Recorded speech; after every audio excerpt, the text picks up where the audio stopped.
Assalomu alaykum azizlarim, kanalimga xush kelibsiz. Bugun bizni yana o'sha ishni kuydiradigan, yurakni siqib, odamni o'ziga qarshi qo'yadigan voqealar kutyapti. Rangsiz gullarning bu qismi tashqaridan sokin ko'ringan, lekin ichidan qaynab turgan vulqon kabi. Bir qarasang hamma narsa odatdagidek. Ish, uy, quda andalar, shifoxona, shoshilish. Lekin aslida bu qismda harbiy mayda detal kelajakdagi falokatning ko'zga tushirilgan chizmasi bo'lib qolgan va eng qo'rqinchlisi, bu falokatni begona boshlamayapti. Uni o'zimiz yaqin deganlar, ishonch deganlar, men seni tushunaman deganlar sekin-sekin ichkaridan qurayapti. So'rsa avval Aziz va Orifning suhbatiga qaytaylik. Bu yerda men ko'rgan narsa oddiy o'g'irlik mojarosi emas. Bu yerda bir erkakning ikkinchi erkakka qarab, sen endi odam emassan demasdan turib, aynan shuni his kildirishi bor. Yo'qolgan 47 ta telefon, bu raqamning o'zi ham tasodifdek tuyuladi. Lekin bu raqam Azizning ichida yigilib qolgan g'azabni faktga aylantiradi. Chunki Azizning dunyosida hamma narsa tartib, nazorat, hisob-kitob bilan o'lchanadi. Telefonlar yo'qoldimi, demak u nazoratni yo'qotdi. Aziz uchun nazorat yo'qolishi obro' yo'qolishi bilan barobar. Obro' yo'qolsa uning butun hayoti, o'zini kim deb bilishi, odamlar uni qanday ko'rishi, hammasi bizumda qulab tushadi. Orif esa aynan shu joyga urdi. Bilmasdan bo'lsa ham urdi, bilib bo'lsa ham urdi. Farqi yo'q, zarba bo'lib qoldi. So'rs Orifning tan olishi, o'sha tan olishda chin pushaymon bormi? Menimcha, yo'q. U yerda qo'lga tushgan odamning endi nima deyman degan vahimasi bor. Doriga sarfladim degan gap. Bu bir vaqtning o'zida ham bahona. Ham o'zini oqlash uchun qurilgan oksirgi qal'a. Lekin Aziz bu qal'aga ham ishonmaydi. Va Azizning eng dahshatli tomoni ham shu. U ba'zan qattiqlik bilan emas, sovuqqonlik bilan jazolaydi. Orifni darrov haydab yubormaydi. Orifni qarzga bog'lab qo'yadi. Bu juda nozik, lekin juda shafqatsiz strategiya. Chunki haydab yuborilsa, Orif yomon bo'lsa ham erkin bo'ladi. Qarzga bog'lab qo'yilsa esa, Orif endi ozod emas, u Azizning qo'lidagi ipga ulangan qo'g'irchoqqa aylanadi. Azizning ishdan bo'shatmayman pulni to'laysan degan gapi aslida sen endi mendan qocholmaysan degani.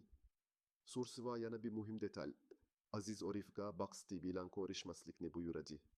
Ko'pchilik buni to'g'ri, yomon odamdan uzoq bo'l deb tushunishi mumkin.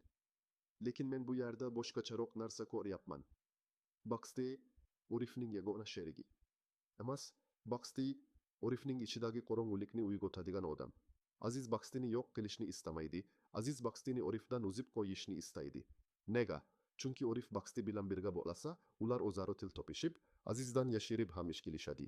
Agar Orif Baxtidan ajrasa, Orif yolg'iz qoladi, qo'rquv ichida qoladi va eng muhimi, Azizdan boshqa suyanchigi qolmaydi. Bu kuch o'yini. Bu men seni qutqaryapman, niqobi ostidagi men seni boshqaryapman degan o'yin. So'rs Orifning ko'ziga qarang. U endi faqat uyatdan emas, kelajakdan qo'rqyapti. Chunki u Azizga qarshi borolmaydi. Azizning gaplari baland emas, lekin u gaplar odamning bo'yniga ilingan toshday. Va shu tosh bilan Orif endi nafas oladi. Bu nafas g'urur emas, bu nafas omon qolish. Ammo omon qolish degan narsa bir nuqtadan keyin odamni yana gunohga qaytaradi.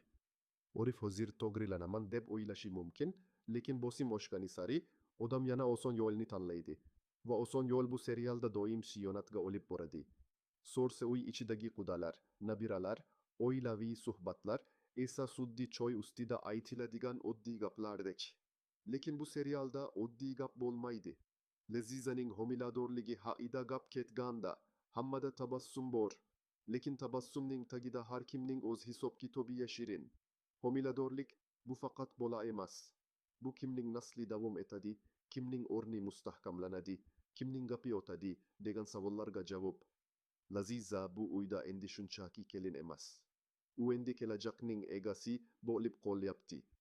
Va aynan shuning uchun u hamma tomondan ko'proq e'tibor, ko'proq nazorat, ko'proq bosim ostida qoladi. Bu bosimni hamma g'amxo'rlik deb ataydi, lekin g'amxo'rlik bilan nazoratning farqi juda kichik. Biri seni asraydi, biri seni ushlab turadi. Laziza qaysi birini olayapti? So'rs Gulya haqidagi gaplar ham juda muhim. U ijobiy tomonga o'zgargan degan jumla ko'pchilikni xursand qilishi kerak. Doğru mi? Lekin men bunday o'zgarishlardan doim cho'chiyman. Chunki Gulya kabik karakterlar birdan yumshab olsa, bu ko'pincha men endi yaxshi bo'ldim degani emas. Bu men endi qo'rqyapman degani. Qo'rquv esa ba'zan tavbaga, ba'zan esa yanada katta yo'lgonga olib boradi. Gulya nimadan qo'rqyapti? Kimning oldida? Yoki qaysi sir uni ichkaridan sikyapti? Bu savollar bu qismning har bir jim lahzasida yashirin turibdi. So'rsa keyin Adhamning yashirincha kelishi, o'g'li bilan uchrashuvi. Bu sahna hammaning yuragiga alohida o'g'irlik soladi. Chunki bu yerda ota mehribonda